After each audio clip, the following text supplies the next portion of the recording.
Where? However, I would like, oh, no. Many have retired and some are sadly no longer with us. Of course, the death is our final destination. We have to go that way.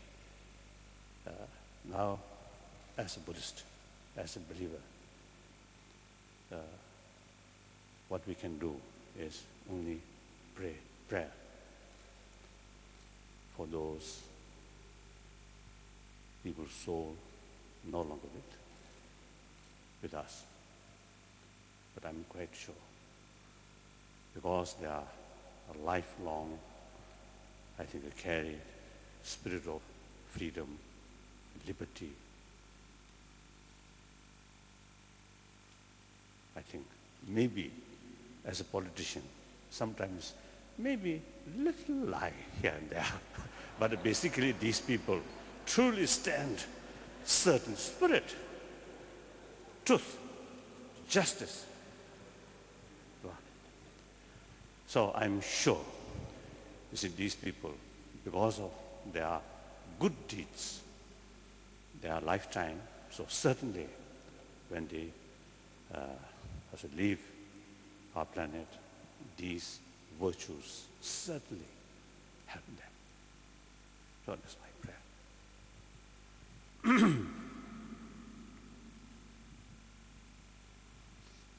However, I would like to take this opportunity to recognize their kindness and the contribution.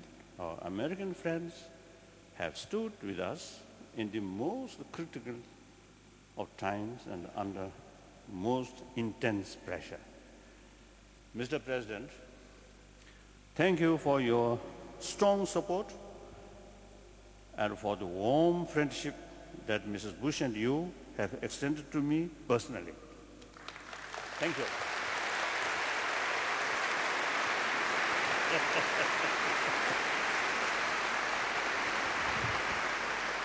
I am deeply grateful to you for your sympathy and support for Tibet and your firm stand on religious freedom and the cause of democracy. Then, Madam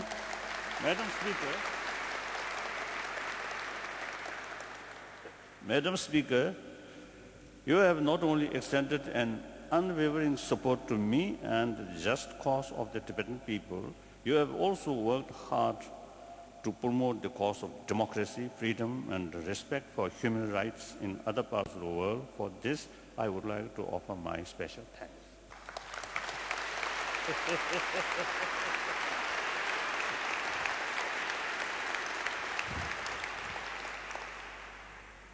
The consistency of American support for Tibet has not gone unnoticed in China, where this has caused some tension in the US-China relations.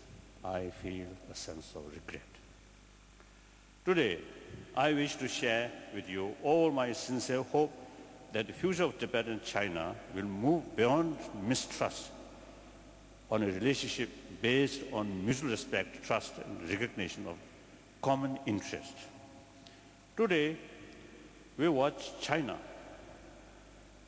as it rapidly moves forward. Economic liberalization has led to wealth, modernization, and great power. I believe that today's economic success of both India and China, the two most populated nations with long history of rich culture, is most deserving. With their newfound status, both of these two countries are poised to play important leading role on the world stage. In order to fulfill this role, I believe it is vital for China to have transparency, rule of law, and freedom of information. Much of the world is waiting to see how China's concepts of harmonious society and peaceful rights would unfold. Today's China, being a state of many nationalities, a key factor here would be how it ensures the harmony and unity of its various peoples. For this, the equality and the rights of these nationalities to maintain their distinct identities are crucial. With respect to my own homeland, Tibet, today many people, both from inside and outside, feel deeply concerned about the consequences of the rapid change taking place. Every year, the Chinese population inside Tibet is increasing at an alarming rate. And if we are to judge by the examples of the population of Lhasa, there is a real danger that the Tibetans will be reduced to an insignificant minority in their own homeland. This rapid increase in population is also posing serious threat to Tibet's fragile environment. Being the source of many of Asia's great rivers and substantial rivers, any substantial disturbance in Tibet's ecology will impact the lives of hundreds of millions.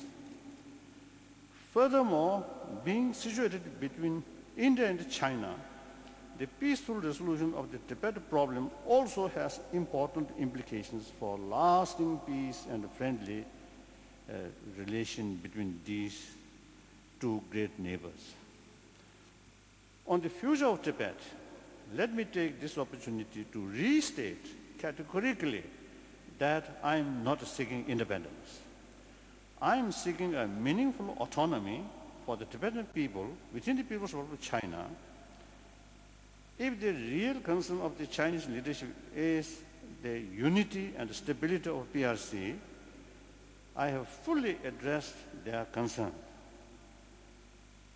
I have chosen to adopt this position because I believe, given the obvious benefits, especially in economic development, this would be in the best interest for the Tibetan people.